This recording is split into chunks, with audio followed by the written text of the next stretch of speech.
सभी को मेरी ओर से जय मसीह की। तो विरोधियों, इस वीडियो को जरा ध्यान से सुनो, क्योंकि पिछले दिनों में जो लोग अपने आप को वचन का ज्ञान देने वाला समझकर वीडियो बना बना कर बोले जा रहे थे कि वचन माफ करना सिखाता है, एक गाल पर थप्पड़ पड़े तो दूसरा गाल आगे कर दो, तो पहले ये बात कान खोलकर सुन लो।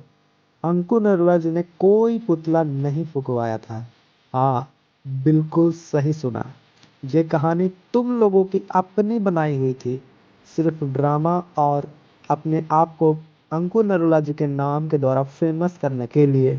अब इस गुरुवार को अपोस्टल जी ने खुद साफ साफ बता दिया है कि कलीसिया को अपने विरोध करने वालों के साथ कैसा व्यवहार करना चाहिए, उनके साथ किस तरह पेश आना चाहिए, किस तरह उन्हें विरोध का जवाब विरोध से नहीं, सुसमाचार देने के द्वारा वचन से और प्रेम से देना है। अपोस्टल जी ने विरोधियों को भी एक ही साफ संदेश दिया है, परमेश्वर के प्रेम को समझो, क्योंकि हमारा काम परमेश्वर का प्रेम फैलाना है। परमेश्वर के कामों को रोकने की कोशिश मत करो, क्योंकि आग परमेश्वर की हो तो पानी भी उसे बुझा नहीं सकता। और कलीसिया के लिए उनका संदेश बिल्कुल स्पष्ट है।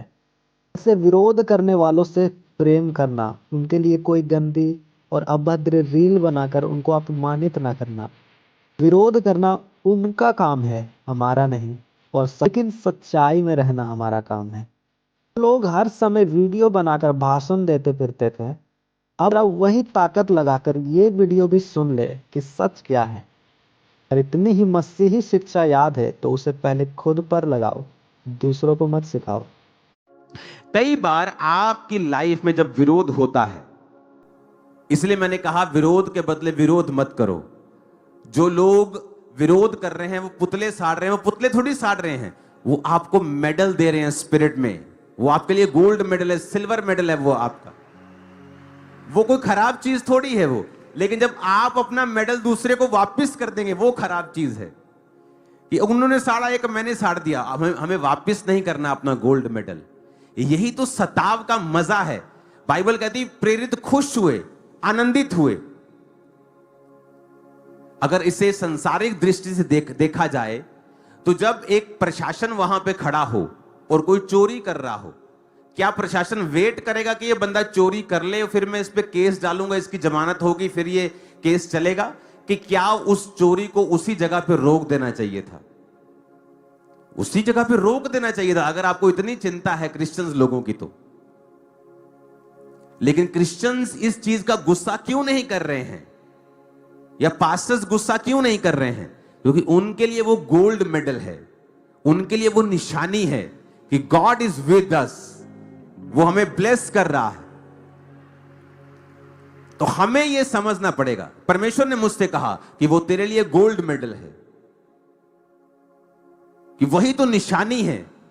कि बाइबल कहती है उन्होंने प्रेरितों को बुलवाकर धमकाया और उन्होंने कहा यह काम तो हमसे नहीं हो सकता कि जो कुछ हमने परमेश्वर से सुना है और देखा है वो हम ना बोले। और वचन कहता है फिर कलीसियाएं तितर बितर जब हुई तो वहां वहां प्रचार हुआ, साथ की स्टेट में हुआ, साथ के देश में हुआ। धीरे धीरे धीरे वो प्रचार बढ़ता गया। फिर पौलुस जो विरोधी था, इमेजिन करो अगर उसको मार दिया होता तो आज ये पत्रियां भी हम पढ़ नहीं रहे होते। और वचन कहता है कि कलीसिया ने उसको परमेश्वर के हाथों में सौंपा। एज ए ह्यूमन बीइंग आपको गुस्सा आता है, मैं भी एक इंसान हूं, हमें भी कई बार गुस्सा आता है। लेकिन बाद में जब अब आप वचन पे कंसंट्रेट करते हैं, आप ध्यान लगाते हैं कि स्पिरिचुअल रीजन क्या है, आत्मिक रीजन क्या है, तो आपको मालूम होता है। 2022 में पंजाब में हर बंदा यीशु मसीह के बारे में नहीं जानता था। कोई नहीं, हर बंदा नहीं जानता था। क्रिश्चियनिटी थी, लोग परमेश्वर में आ रहे थे, वचन को कबूल कर रहे थे। लेकिन 2022 में एक धुआंधार यीशु मसीह के खिलाफ प्रचार हुआ। ऐसे नेगेटिविटी फैला दी गई क्रिश्चियंस के बारे में, क्राइस्ट के बारे में, प्रीस्ट के बारे में, पास्टर्स के बारे में, कैथोलिक प्रीस्ट के बारे में, पेंटिकोस्टल प्रीस्ट, सबके बारे में उन्होंने ये किया है, ये किया है, ये किया है। लेकिन क्या हुआ?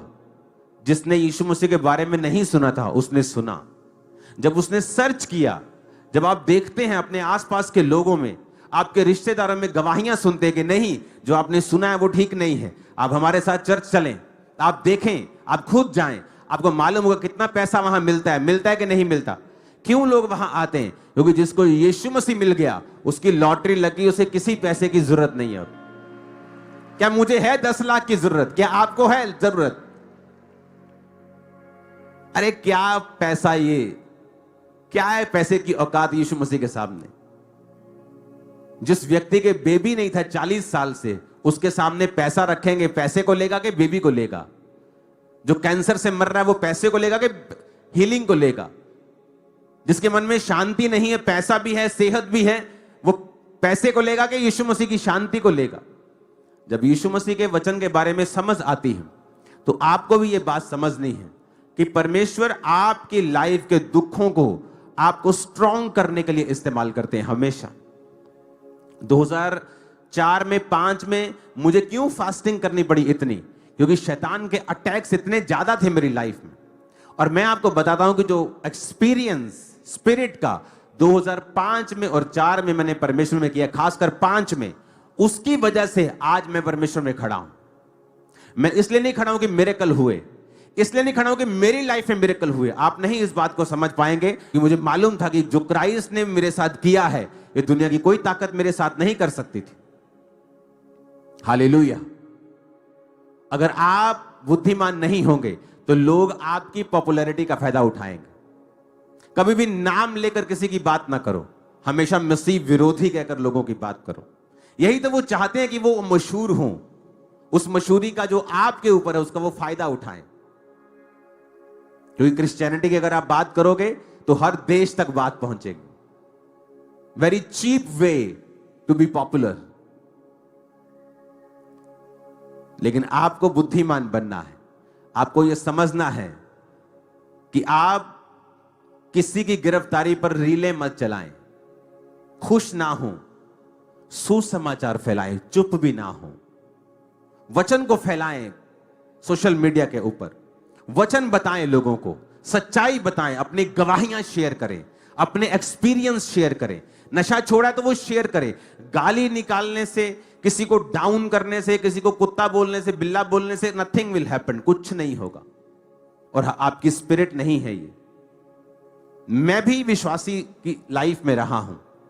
मैं तो इतना कड़क विश्वासी, इतना ऐसा मैं विश्वासी था कि लोगों को पीटने तक मैं पहुंच जाता था अपने पास्टर के लिए, क्योंकि अपने पास्टर से मुझे इतना प्यार होता था। लेकिन जब आप मसीह में ग्रो करते हैं, आप आत्मा में ग्रो करते हैं, आपके पास्टर्स आपके वचन, आपको वचन समझाते हैं कि आपको ऐसा नहीं करना जो दूसरा कर रहा है।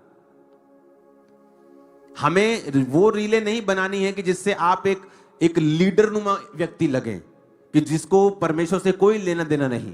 क्योंकि Christian leaders and Christian pastors, इनकी अलग अलग बाइबल नहीं। 2022 में एक्शन कमेटी बनाई गई। क्यों बनाई गई? ताकि पास्टर्स के ऊपर जो विरोध या सताव है कि वो लोग जाएं और पास्टर्स के बिहाफ पर बात कर सके, पर उनकी बात भी पास्टर्स वाली होनी चाहिए। ये कोई राजनीतिक प्लेटफॉर्म नहीं है कि किसी को सीट चाहिए कि वो इस कमेटी में आए और फिर इंटरनेट पे दिखाई देना शुरू हो लगातार और बाद में उसे सीट में कन्वर्ट कर ले। ये उस चीज के लिए नहीं है। और जब आप उस चीज के लिए इसे यूज करेंगे तो डिसग्रेस आपको फील होगी कि आपके द्वारा काम नहीं हो रहा है, आप जो चाहते हैं वो आप हासिल नहीं कर पा रहे हैं। क्योंकि पहले हमने इसी तरह से कार्य किया है कि इसका कोई भी राजनीतिकरण नहीं हुआ।